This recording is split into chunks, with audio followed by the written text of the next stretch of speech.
नमस्कार दोस्तों, स्वागत है आपके 3 मिनट की वीडियो सीरीज में। मैं लोकेश सर स्मार्ट क्लासेस से आपका एक बार फिर से स्वागत करता हूं। दोस्तों आज हम लोग एक बहुत इंपॉर्टेंट टॉपिक देखने जा रहे हैं।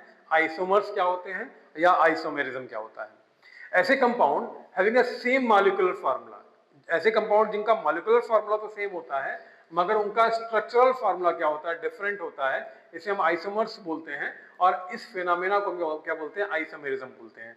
इसको देखें, आइसोमर्स जो होता है दो शब्द से मिलकर बना हुआ है, दो शब्दों से। आइसो यानी सेम और मर्स मतलब पार्ट, सेम पार्ट होते हैं। आइसोमर्स जो डिफर इन फिजिकल प्रॉपर्टी और केमिकल प्रॉपर्टी और बोथ, यानी आइसोमर्स जो हो सकते हैं वो फिजिकल प्रॉपर्टी और केमिकल प्रॉपर्टी या दोनों में क्या हो सकते हैं, डिफरेंट हो सकते हैं। आइसोमेरिज्म को अगर हम क्लासिफाई करें तो आइसोमेरिज्म को हम दो पार्ट में इसको क्लासिफाई कर सकते हैं। पहला होता है स्ट्रक्चरल आइसोमेरिज्म, दूसरा होता है स्टीरियो आइसोमेरिज्म। स्ट्रक्चरल आइसोमेरिज्म में को फिर 5 पार्ट में हम डिवाइड कर सकते हैं: chain isomerism, position isomerism, functional isomerism, metamerism, tautomerism, ring chain isomerism. और स्टीरियो आइसोमेरिज्म को हम दो पार्ट में डिवाइड कर सकते हैं: ज्योमेट्रिक आइसोमेरिज्म और ऑप्टिकल आइसोमेरिज्म। ध्यान दीजिएगा केवल यही हमारे दो सिलेबस में है, 10th के सिलेबस में केवल यही दो है। इन्हीं के बारे में हम नेक्स्ट स्लाइड में बात करेंगे।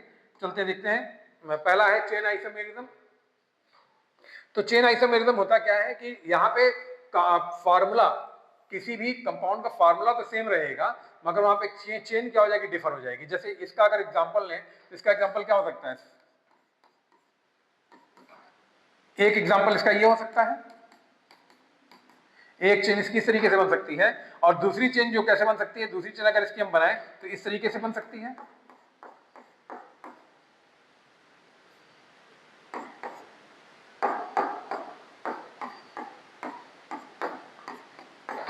इस तरीके से बन सकती है। इसकी तीसरी चेन कैसे बन सकती है,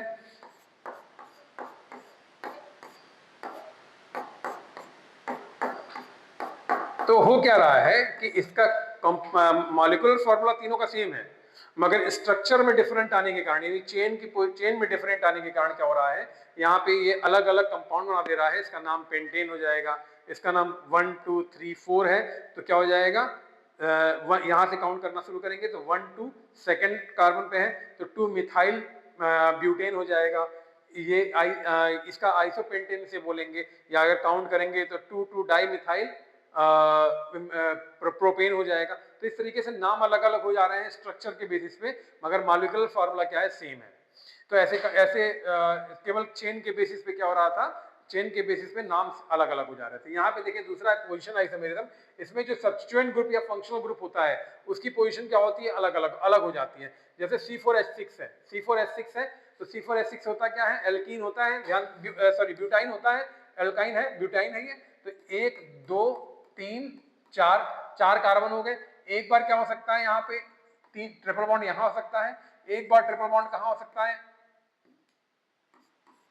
यहां हो सकता है। तो formula same, structural formula same, अलग अलग हो जाएगा।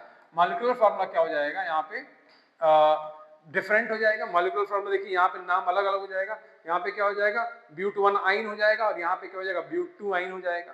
तो इस तरीके से नाम क्या हो जा रहा है, अलग अलग हो जा रहा है और इनकी प्रॉपर्टीज भी क्या हो जाएंगी, अलग अलग हो जाएंगी, क्योंकि फंक्शनल ग्रुप क्या हो गया, अलग अलग पोजिशन पे हो गया।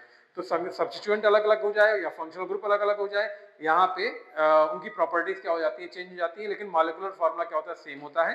तो अगर इसको कंबाइन करें तो क्या होता है, isomers are those compound which have same molecular formula but different structural formula. तो ये मॉलिक्यूलर फार्मूला क्या है, सेम है, और स्ट्रक्चरल फार्मूला क्या है, डिफरेंट है। चलिए आगे बढ़ते हैं। यहाँ पे एक चीज और देखिए, note the number of isomers increase with the number of carbon atom, यानी अगर नंबर ऑफ कार्बन आइटम बढ़ता चला जा रहा है तो नंबर ऑफ आइसोमर्स भी बढ़ते चले जाएंगे। जैसे ब्यूटेन के केवल 2 आइसोमर्स होते हैं, एकदम डायरेक्ट ऐसे क्वेश्चन पूछता है। हेक्सेन के 5 होते हैं आइसोमर्स होते हैं। अगर कोई कंपाउंड है जिसमें नंबर ऑफ कार्बन आइटम 21 है तो इसके जो आइसोमर्स होंगे वो मिलियंस में होंगे। ठीक है, चलिए ये हमारा आज का आइसोमेरिज्म का टॉपिक था। आज के लिए इतना ही, बाकी कल। धन्यवाद।